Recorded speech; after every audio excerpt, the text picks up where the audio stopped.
சமீபத்துல போன வாரத்துக்கு முந்தின வாரம் ரம்யா கேப்டனா இருக்கும்போது, ரம்யாவுக்கும் பார்வதிக்கும் ஒரு மாரி சண்டை போயிட்டு இருந்துச்சு. உள்ள பேசிட்டு இருக்கும்போது பார்வதி பேச விட மாட்ற மாரி கிளாஸ் போயிட்டு இருக்கு. நெறைய இடத்துல வந்து என் ஏரியா வந்து பாருங்க, நான் எப்பேர்ப்பட்ட பொண்ணு அப்படின்ற மாரி நெறைய விஷயங்கள், வார்த்தைகள்லாம் வருதுல்ல.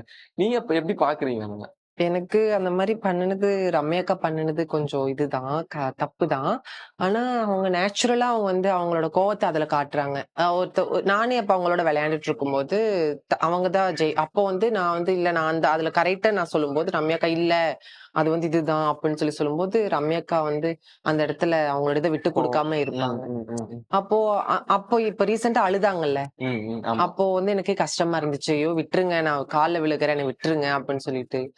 அப்போ ரொம்ப கஷ்டமா இருந்துச்சு. அவங்க அவங்க உண்மையான ஒரு கேரக்டர் தான் அங்க காட்டுறாங்க. அவங்க ஓகே. நடிக்க கிடையாது. உண்மையா அவங்க கோவம், அவங்களோட இதெல்லாம் அதுல காட்டுறாங்க. அங்க போய் சேஞ்சஸ் எதுவுமே கிடையாது. இங்க நடக்கிறது தான் அங்கேயும் பண்றாங்க. எங்ககிட்ட எப்படி இருந்தாங்களோ அந்த மாரி தான் அங்க இருக்காங்க. ஓகே. யூசுவலா கோவப்படுறது வழக்கம். கோவப்படுவாங்க. ரொம்ப கோவப்படுவாங்க. ஓகே.